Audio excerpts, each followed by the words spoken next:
Hello friends, कैसे हैं आप सब। आई होप आप सब बहुत अच्छे होंगे। आज की वीडियो में आप सबका स्वागत है। फ्रेंड्स, इस वीडियो में हम प्रोडक्ट लाइफ साइकिल को डिस्कस करने वाले हैं। ये टॉपिक मैंने हमारे टेलीग्राम चैनल से लिया है। मैंने वहाँ पर इस टॉपिक से रिलेटेड काफ़ी क्वेश्चंस पोस्ट किए थे और उनके आंसर्स को लेकर आपके वेरिएशंस थे, और इसलिए मैंने इस टॉपिक को क्लियर करने के लिए आज यहाँ डिस्कस किया है PLC प्रोडक्ट लाइफ साइकिल। चलिए इसको डिस्कस करते हैं डिटेल में। यहाँ बोला है which of the following stage of product life cycle is most expensive. सबसे ज़्यादा महंगी या खर्च करने वाली स्टेज कौन सी होती है PLC की? वो होती है इंट्रोडक्शन। कैसे होती है डिटेल में करते हैं। चलिए, PLC क्या होता है? First of all, product life cycle, जैसे एक ह्यूमन बीइंग होता है, उसकी लाइफ स्टार्ट होती है बर्थ से।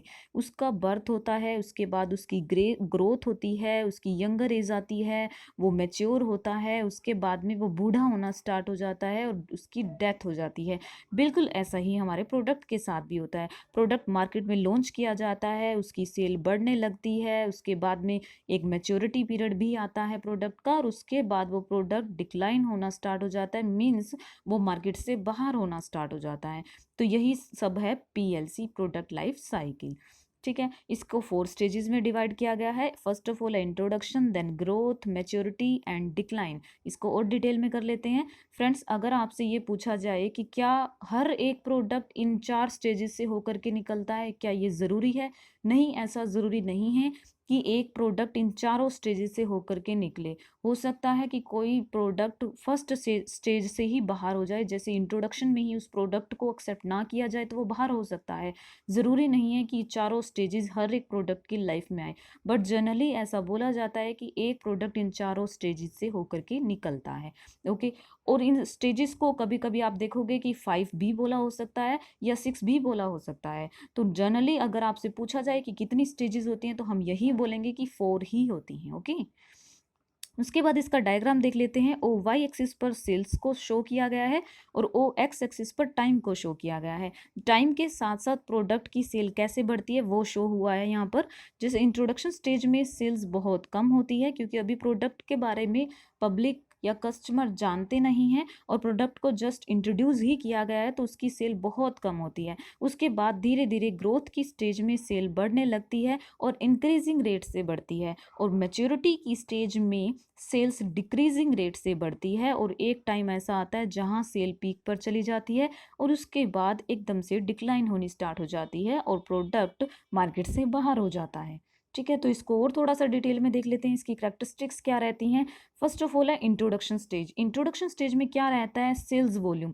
सेल्स वॉल्यूम लो होता है क्योंकि अभी प्रोडक्ट को पब्लिक नहीं जानती है, उसके बारे में अवेयर नहीं है, और हमारा मेन मोटिव यहाँ पर पब्लिक को या कस्टमर्स को अवेयर करवाना ही होता है। उसके बाद आता है प्रॉफिट। प्रॉफिट यहाँ पर नेगेटिव होते हैं या लो होते हैं क्योंकि अभी हमारी सेल नहीं हो रही होती है। उसके बाद प्राइजेस कैसे रखे जाते हैं?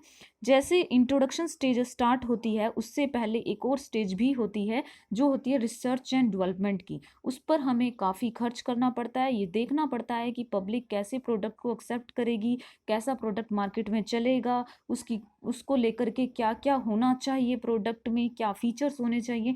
ये सब चीज़ें हम रिसर्च एंड डेवलपमेंट में कर लेते हैं और उसके लिए हमें काफ़ी एक्सपेंडिचर करने पड़ते हैं। उसके बाद हमारी इंट्रोडक्शन की स्टेज आती है। तो जब तक इंट्रोडक्शन की स्टेज आती है हम काफ़ी खर्च कर चुके होते हैं, तो हम ये सोच रहे होते हैं कि उसको कवर किया जाए। उसको रिकवर करने के लिए हम प्राइजेस को यहाँ पर हाई रखते हैं।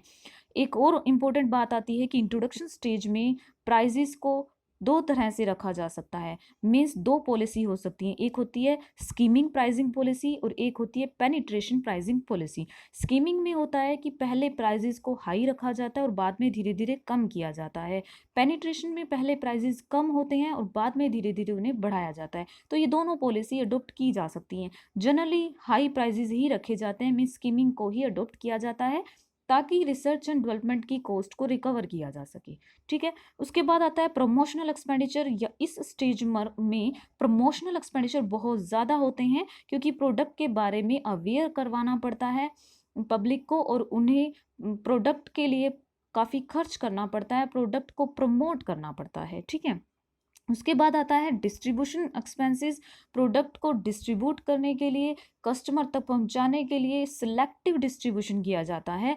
एक एक कस्टमर को मीन्स देखा जाता है कि मार्केट में ऐसा कौन सा एरिया हो सकता है जहां हमारा प्रोडक्ट चल सकता है। तो इंट्रोडक्शन स्टेज में मीन्स एक आप बोल सकते हो बहुत क्रिटिकल स्टेज है जहां पर हमें बहुत सोच समझ कर निकलना पड़ता है, और यहाँ पर एक्सपेंसेस भी बहुत हाई होते हैं, चाहे वो प्रमोशनल हो चाहे वो डिस्ट्रीब्यूशन एक्सपेंसेस हो। ओके, उसके बाद आता है कंपटीशन। यहाँ पर कंपटीशन नहीं होता क्योंकि हमने रिसर्च एंड डेवलपमेंट करके बिल्कुल एक नया प्रोडक्ट लॉन्च करने की कोशिश की है। यहाँ पे हम इन्वेंशन समझ लेते हैं कि इन्वेंशन कर रहे हैं या मीन्स नया प्रोडक्ट लॉन्च कर रहे हैं जिसके बारे में पब्लिक को भी नहीं पता और कंपटीटर को भी नहीं पता, इसीलिए कंपटीशन नहीं होता है और कस्टमर को नॉलेज भी नहीं होती है क्योंकि प्रोडक्ट एकदम से न्यू आया है मार्केट में। उसके बाद कॉस्ट यहाँ पर हाई ही होती है क्योंकि हम काफ़ी कुछ खर्च कर चुके होते हैं उस पर। ठीक है, उसके बाद आती है ग्रोथ स्टेज। ग्रोथ स्टेज में क्या होता है, सेल्स वॉल्यूम बढ़ने लगती है। ये एक ऐसी स्टेज होती है जहां पर सब कुछ बहुत ज़्यादा बढ़ रहा होता है, मीन्स सेल हमारे इंक्रीजिंग रेट से बढ़ रहे होते हैं, प्रॉफिट भी बढ़ रहा होता है। उस टाइम पे हमारी स्ट्रेटजी क्या रहती है, strategies to trade off between high profit and high market. वहाँ पर हमें डिसाइड करना पड़ता है कि हम किस पर ज़्यादा फोकस करें, हमारे हाई प्राइजेस पर या फिर मार्केट के शेयर को हाई किया जाए। तो ये दो चीज़ें यहाँ पर बहुत ज़्यादा इंपॉर्टेंट रहती हैं ग्रोथ स्टेज में, market share and profit, high profit. ठीक है, उसके बाद आते हैं प्राइजेस। प्राइजेस यहाँ पर जनरली हाई ही रहते हैं, बस थोड़े से प्राइजेस हम ये बोलते हैं कि इंट्रोडक्शन से थोड़े से कम किए जा सकते हैं बट हाई ही रहते हैं जनरली। उसके बाद आता है प्रमोशनल एक्सपेंसेस भी सेम रखे जाते हैं या फिर उन्हें थोड़ा सा ज़्यादा ही रखा जाता है। क्यों? क्योंकि अभी हमारा प्रोडक्ट एक्सेप्ट होने लगा है मार्केट में, हमारी मार्केट बढ़ रही है और मार्केट जैसे ही बढ़ रही है तो हमारे खर्च भी उसको लेकर के बढ़ रहे हैं ताकि हम हमारे प्रोडक्ट को हर जगह पहुंचा सकें, अच्छे से प्रमोट कर दें।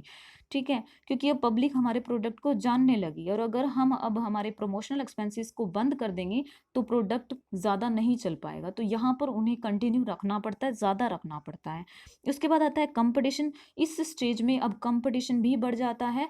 क्यों? क्योंकि अब कंपटीटर ने हमारे प्रोडक्ट को जान लिया है। इंट्रोडक्शन में अभी उसे पता नहीं था, लेकिन अब ग्रोथ तक आते आते उसने हमारे प्रोडक्ट के बारे में जान लिया है और अब वो भी रिसर्च एंड डेवलपमेंट करके बिल्कुल हमारे प्रोडक्ट जैसा ही प्रोडक्ट बनाने की कोशिश कर रहे हैं। तो यहाँ पर कंपटीशन है वो इंक्रीज होने लगता है। उसके बाद कस्टमर नॉलेज, क्योंकि यहाँ पर कंपटीशन इंक्रीज हो गया है, कंपटीटर हमारे जैसा प्रोडक्ट मार्केट में लेकर के आ रहे हैं, तो कस्टमर को उसकी नॉलेज भी होने लगती है। क्यों? क्योंकि हमारे प्रोडक्ट जैसा एक सब्स्टिट्यूट प्रोडक्ट भी उसे दिखने लगता है मार्केट में, उसकी नॉलेज बढ़ने लगती है प्रोडक्ट को लेकर के। ओके, उसके बाद आती है मैच्योरिटी स्टेज। मैच्योरिटी स्टेज में क्या होता है, सेल्स वॉल्यूम इंक्रीज तो होती है बट डिक्रीजिंग रेट से होती है। याद रखेंगे, मैच्योरिटी स्टेज में सेल्स बढ़ रही होती है लेकिन डिक्रीजिंग रेट से बढ़ रही होती है। प्रॉफिट भी अब हमें नॉर्मल ही मिलने लगते हैं। हमारे प्रॉफिट्स यहाँ पर एक ऐसी स्टेज आएगी जहाँ कम भी होने स्टार्ट हो जाते हैं, लेकिन हम यहाँ बोलते हैं कि नॉर्मल प्रॉफिट हो रहे होते हैं हमें। ठीक है, उसके बाद प्राइजेज हैं। प्राइजेज अब हमें कम करने पड़ते हैं, रिड्यूस करने पड़ते हैं। हमारे प्राइजेस कम हो जाते हैं, इसीलिए हमें प्रॉफिट भी कम मिलने लगते हैं। उसके बाद आता है कंपटीशन। यहाँ पर बहुत ज़्यादा हो जाता है, वेरी हाई। ठीक है, उसके बाद कस्टमर को नॉलेज, ये भी बहुत ज़्यादा हो जाती है क्योंकि अब बहुत कंपटीटर मार्केट में आ जाते हैं। उसके बाद क्या होता है कि यहाँ एक मार्केटर को सोचना पड़ता है कि अब प्रोडक्ट को लेकर के क्या उसके अंदर न्यू फीचर्स डाले जाएं या फिर कोई नया प्रोडक्ट उसके जैसा और लेकर के आया जाए। तो यहाँ पर जो मार्केटर है वो क्या करता है, रिसर्च एंड डेवलपमेंट बजट को बढ़ा देता है, वो इसके लिए बजट को अलग कर देता है। ठीक है, ताकि वो रिसर्च एंड डेवलपमेंट करके फिर से अपने प्रोडक्ट में कोई फीचर्स डाल सके या कुछ नया उसके अंदर ला सके। उसके बाद आता है this stage last much longer than growth stage. अगर हमसे पूछा जाता है कि ग्रोथ स्टेज या मैच्योरिटी स्टेज में से या फिर पीएलसी की ऐसी कौन सी स्टेज है जो ज़्यादा टाइम तक रहती है, तो वो होती है मैच्योरिटी स्टेज। ओके, उसके बाद आता है सम लेगर्ड बायर्स स्टिल एंटर। देखिए, कुछ ऐसे सुस्त बायर होते हैं जो धीरे धीरे मार्केट में एंटर कर रहे होते हैं और वे ये इस कोशिश में होते हैं कि जब प्राइजेस कम होंगे तभी वो प्रोडक्ट को खरीदेंगे। तो ये आती है मैच्योरिटी की स्टेज। यहाँ पर ये कुछ लेगर्ड बायर्स होते हैं, ये अभी भी एंटर कर रहे होते हैं धीरे धीरे मार्केट में। इनकी वजह से हमारी सेल अभी भी कंटिन्यू होती है और पीक पर भी जाती है और उसके बाद डिक्लाइन होनी स्टार्ट होती है। तो ये सम जो लेगार्ड हैं, बायर्स हैं, ये बहुत इंपॉर्टेंट है इस टाइम पर। उसके बाद आता है एडवर्टाइजिंग एक्सपेंसेस इंक्रीजिंग। यहाँ पर हम कोशिश करते हैं, अपने प्रोडक्ट को बचाने की कोशिश कर रहे होते हैं, तो इसलिए हम हमारे एडवर्टाइजमेंट के एक्सपेंसेस को भी इंक्रीज कर सकते हैं। ठीक है। उसके बाद आती है डिक्लाइन स्टेज। डिक्लाइन हम ये बोल सकते हैं प्रोडक्ट की डेथ स्टेज है, और यहाँ से हो सकता है हमारा प्रोडक्ट बिल्कुल आउट ही हो जाए। सेल्स वॉल्यूम कैसी होती है, यहाँ पर डिक्रीज होनी स्टार्ट हो जाती है। प्रॉफिट होते हैं वो बिल्कुल ज़ीरो हो जाते हैं या डिक्लाइन होने स्टार्ट हो जाते हैं। प्राइजेस होते हैं बहुत कम हो जाते हैं। प्रमोशनल एक्सपेंसेस नहीं किए जाते, डिस्ट्रीब्यूशन एक्सपेंसेस भी नहीं किए जाते, और कंपटीशन मींस न्यू अराइवल नहीं आते हैं, बट जो पहले वाले कंपटीटर हैं वो बहुत ज़्यादा बढ़ जाते हैं। कस्टमर को नॉलेज बहुत ज़्यादा होने लगती है। अब वो क्योंकि ऐसा हो सकता है कि न्यू न्यू टेक्नोलॉजी आ जाए जिसके कारण हमारा प्रोडक्ट उन्हें पुराना लगने लगता है। जो नई टेक्नोलॉजी के साथ नए प्रोडक्ट आ रहे हैं वो उसकी ओर शिफ्ट कर जाते हैं, उनके टेस्ट एंड प्रेफरेंसेस में चेंज आ जाता है। इसी कारण ये डिक्लाइन की स्टेज आती है। जैसे हम पहले देखते हैं टीवीज़ को लेकर के, black and white TVs use होते थे, धीरे धीरे कलर टीवी आए हैं, और फिर उसके बाद में एलसीडी एलईडी। तो इसके साथ साथ क्या होता है, वो black and white TV absolute हो गए हैं और मार्केट से बाहर हो गए। तो ये कस्टमर की नॉलेज बढ़ रही है, उनकी टेस्ट एंड प्रेफरेंसेस में चेंज आ रहा है, तो उस कारण ये हो रहा है। ठीक है। उसके बाद आता है number of organisations producing the product drops, और यहाँ पर होता है, हो सकता है कि काफ़ी ऑर्गेनाइजेशंस प्रोडक्ट को ड्रॉप कर दें, वहाँ छोड़ दें उन्हें बनाना, और वो नए प्रोडक्ट की ओर शिफ्ट कर जाएं। तो ये प्रोडक्ट इस तरह से बाहर हो जाते हैं मार्केट से। ठीक है। उसके बाद आगे बढ़ते हैं, आगे देखते हैं इनसे रिलेटेड क्वेश्चंस क्या रहते हैं। आई होप पीएलसी अब आपको समझ में आ गई होगी और सभी क्वेश्चंस हम कर पाएंगे। ओके, देख लेते हैं। फर्स्ट है, during which stage of product life cycle does a company seek to build selective distribution. Means ऐसी कौन सी स्टेज होती है जहां कंपनी को सिलेक्टिव डिस्ट्रीब्यूशन करना पड़ता है, मीन्स सोच समझ कर डिस्ट्रीब्यूशन करना पड़ता है। तो इंट्रोडक्शन स्टेज ही होती है। अगर हमने सिलेक्टिव डिस्ट्रीब्यूशन नहीं किया तो हमारे प्रोडक्ट को अच्छे से पब्लिक नहीं जान पाएगी, या फिर जो हमारे टारगेट कस्टमर है वहां तक प्रोडक्ट नहीं पहुंच पाएगा। तो सिलेक्टिव डिस्ट्रीब्यूशन हम करते हैं इंट्रोडक्शन स्टेज में। ओके। उसके आगे है, identify the stage of PLC in which sales are at peak. Sales peak पर कब जाती है, जैसे कि हमने डायग्राम में भी देखा था कि पीक पर कब जाती है, पीक पर होती है हमारी मैच्योरिटी स्टेज में। ठीक है। उसके बाद आता है, the stage in the product life cycle that focuses on using a cost plus formula and creating product awareness and trial is the. देखिए यहाँ जो क्वेश्चन है उसमें से हम की पॉइंट अगर उठाएं तो हमें क्वेश्चन का आंसर मिल जाएगा। अगर हमें कंप्लीट क्वेश्चन समझ में नहीं आता बट की पॉइंट अगर हम उठा पाते हैं तो क्वेश्चंस बहुत अच्छे से बनते हैं। देखिए यहाँ अगर मैं सिर्फ ये वर्ड उठा लूँ प्रोडक्ट अवेयरनेस, तब भी आप बता पाओगे कि इसका आंसर क्या है। अभी देखिए फर्स्ट स्टेज क्या होती है, इंट्रोडक्शन की। वहाँ पर हमारे प्रोडक्ट के बारे में कस्टमर नहीं जानता है, तो हमें क्या उसको अवेयर करवाना पड़ता है प्रोडक्ट के बारे में। उसके बाद हमारा प्रोडक्ट एक्सेप्ट किया जाता है मार्केट में। तो प्रोडक्ट अगर अवेयरनेस ही मैं अगर बोल दूं तो हमें पता चल जाएगा कि हमारा आंसर क्या है, इंट्रोडक्शन स्टेज। यहाँ पर क्या किया जाता है, कॉस्ट प्लस फॉर्मूला। अभी हमने देखा था कि हम रिसर्च एंड डेवलपमेंट पर काफ़ी खर्च कर चुके होते हैं, तो हम कोशिश कर रहे होते हैं कि उस कॉस्ट को रिकवर कर लिया जाए। तो इसलिए हम कॉस्ट प्लस फॉर्मूला अडोप्ट करते हैं और पब्लिक को अवेयर करवाते हैं, मीन्स प्रोडक्ट अवेयरनेस होती है। तो वो कहाँ होती है, हमारी इंट्रोडक्शन स्टेज में। ठीक है। उसके बाद है, dash is a period of market acceptance and increasing profit. Market में कब एक्सेप्ट किया जाता है प्रोडक्ट को ज़्यादा और उस टाइम पे हमारे प्रॉफिट बढ़ते हैं। तो ये कौन सी स्टेज होती है, हमारी ग्रोथ स्टेज होती है, जहाँ पर प्रोडक्ट को अच्छे से एक्सेप्ट कर लिया गया है, अब प्रोडक्ट को खरीदा जा रहा है बहुत ज़्यादा मार्केट में, और हमारे प्रॉफिट भी बढ़ रहे होते हैं। ठीक है। उसके बाद आता है, सेल्स आर डिक्लाइनिंग। देखिए यहाँ से जो वर्ड्स हैं वहीं से पता चल जाता है, डिक्लाइनिंग वर्ड आ गया है, सेल्स कम हो रही है। Profits are also declining, profit भी कम हो रहे हैं, एंड कंपटीशन बहुत ज़्यादा बढ़ गया है। तो ये कौन सी स्टेज को इंडिकेट कर रहा है, देखिए जैसे ही हमारी सेल्स कम होनी स्टार्ट होती है और उसके बाद में प्रॉफिट भी गिरने स्टार्ट होते हैं और कंपटीशन भी बढ़ रहा होता है, तो ये कौन सी स्टेज की ओर जा रहा होता है हमारा प्रोडक्ट, तो ये जा रहा होता है डिक्लाइन स्टेज की ओर। ठीक है। आगे देख लेते हैं, most products in the market place are in the stage of product life cycle. देखिए अभी हमने देखा कि जो मेच्योरिटी पीरियड होता है वहाँ उस पीरियड में हमारा प्रोडक्ट लंबे टाइम तक रहता है। मीन्स पीएलसी की चारों स्टेजेस में से मेच्योरिटी की स्टेज लंबे टाइम तक रहती है। तो यहाँ ये पूछा गया है कि ऐसा कौन सा प्रोडक्ट है जो most products in market place are in stage of product life cycle. Means जो ज़्यादातर प्रोडक्ट होते हैं वो कौन सी स्टेज में रहते हैं, ज़्यादातर प्रोडक्ट और ज़्यादा टाइम के लिए वो मैच्योरिटी स्टेज में ही रहते हैं। ठीक है। उसके बाद आता है during which stage of product life cycle does the company attempt to maximise market share. देखिए अभी हमने देखा था कि वो ट्रेड ऑफ किसके बीच होता है, मैक्सिमम प्रॉफिट या फिर मार्केट शेयर के बीच। कौन सी स्टेज थी वो थी हमारी ग्रोथ स्टेज। वहां पर ये देखा जाता है कि प्रॉफिट को भी बढ़ाया जाए और मार्केट के शेयर को भी इंक्रीज किया जाए, तो इन दोनों में से वो डिसाइड करते हैं कि क्या ज़्यादा बेटर रहेगा। तो ये सब किस स्टेज में किया जाता है, ये किया जाता है ग्रोथ स्टेज में। यहाँ पर ये देखा जाता है कि मैक्सिमाइज हो जाए मार्केट का शेयर, तो ये ग्रोथ स्टेज में ही देखा जाता है। क्योंकि हमारी सेल बहुत ज़्यादा बढ़ रही होती है, तो हम एक मार्केट से दूसरी मार्केट की ओर भी जाना पसंद करेंगे, क्योंकि एक मार्केट में हमारा प्रोडक्ट चल रहा है तो हम सेकेंड मार्केट की ओर भी मूव करते हैं। तो ये सब कहाँ होता है, ग्रोथ स्टेज में ही होता है। उसके बाद आता है during which phases of product life cycle are cost thought to be low on a per customer basis. देखिए यहाँ टू आंसर दिए हैं। फर्स्ट मैच्योरिटी एंड डिक्लाइन को साथ में लिया गया है, ग्रोथ एंड मैच्योरिटी को लिया गया है, फिर product development introduction and growth. देखिए यहाँ ये पूछा है कि अगर हम पर कस्टमर बेसिस पर देखें तो ऐसी कौन सी स्टेज होती है जहाँ पर कॉस्ट कम रहती है।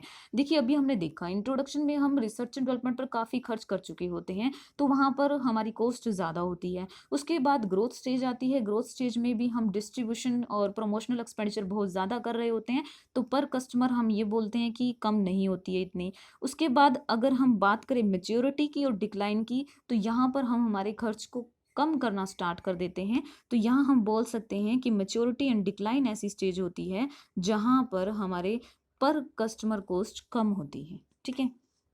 उसके बाद आता है sales decline in decline stage of the PLC because of technological advances increase competition and dash. देखिए यहाँ ये बोला है कि पीएलसी की जो डिक्लाइन स्टेज है उसमें जो उसकी प्रोडक्ट की डिमांड है वो कम होनी स्टार्ट हो रही है, मीन्स सेल कम हो रही है।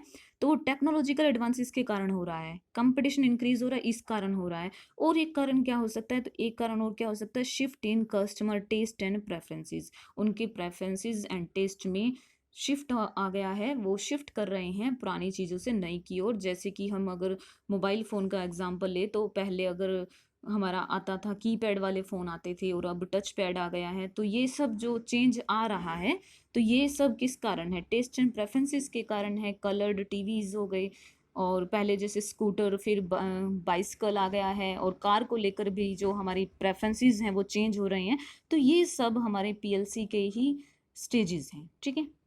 उसके बाद आता है which stage in PLC normally last longer and poses strong challenges to marketing managers. देखिए कौन सी होती है जो लंबे टाइम तक रहती है, मैच्योरिटी की स्टेज। ओके। आगे है in which stage of PLC will promotional expenditures be high in an attempt to react to increasing competition. ये बोल रहा है कि ऐसी कौन सी स्टेज है जहां पर हमें प्रमोशनल एक्सपेंडिचर ज़्यादा करने पड़ते हैं, be high an attempt to react to increasing competition. जो हमारा कंपटीशन है वो बहुत ज़्यादा बढ़ रहा है, उसको रिएक्ट करने के लिए हमें हमारे खर्चों को भी बढ़ाना पड़ता है। ये किया जाता है ग्रोथ स्टेज में। ओके। आगे देख लेते हैं इन the stage the firm faces a trade off between high market share and high current profit. तो ये कहाँ पर रहता है, हमारा ग्रोथ स्टेज में। ठीक है।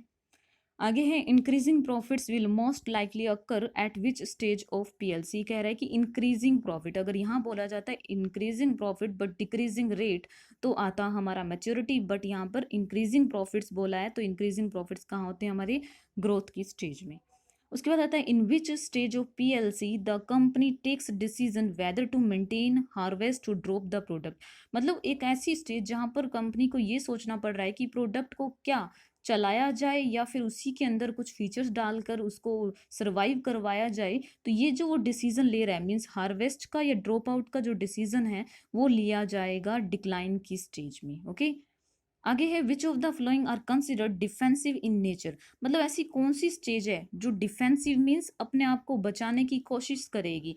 हम देखते हैं कि इंट्रोडक्शन एंड ग्रोथ में तो हम आगे की ओर बढ़ रहे होते हैं। मेच्योरिटी ऐसी स्टेज आती है जहाँ सेल्स कम होती है, प्रॉफिट्स कम होने स्टार्ट होते हैं, और डिक्लाइन में तो बिल्कुल डिक्लाइन ही हो जाते हैं। तो वहाँ हम कोशिश करते हैं, फर्स्ट ऑफ ऑल तो हम डिक्लाइन स्टेज में कोशिश करेंगे कि अपने आप को बचा लिया जाए, और उससे पहले हम कहाँ कर सकते हैं, मैच्योरिटी की स्टेज में। तो ये दोनों स्टेजेस ऐसी होती है जिनको हम डिफेंसिव बोल सकते हैं। यहाँ हम कोशिश करते हैं कि हम अपने प्रोडक्ट को सर्वाइव करवाएं, तभी तो हम मैच्योरिटी स्टेज में रिसर्च एंड डेवलपमेंट के लिए बजट को रेडी करते हैं। बजट को हाई कर देते हैं और यहाँ पर कोशिश की जाती है कि हमारे प्रोडक्ट को हम न्यू फीचर्स के साथ लाएं जिससे ये सर्वाइव कर पाए। और डिक्लाइन स्टेज में भी कोशिश की जा सकती है, बट ऐसा भी हो सकता है कि प्रोडक्ट चले या ना भी चले, तो डिक्लाइन स्टेज और मैच्योरिटी की स्टेज ही डिफेंसिव होती हैं। ठीक है, यस फ्रेंड्स, आज के लिए इतना ही। कल मिलते हैं कुछ अच्छे कंसेप्ट्स के साथ। आई होप ये वीडियो आपको अच्छी लगी होगी, और अगर अच्छी लगती है तो please like share and comment ज़रूर करिए। और अगर आपकी कोई सजेशंस हैं तो प्लीज़ आप वो भी दीजिए। Okay, thank you friends, thank for being here, thank you.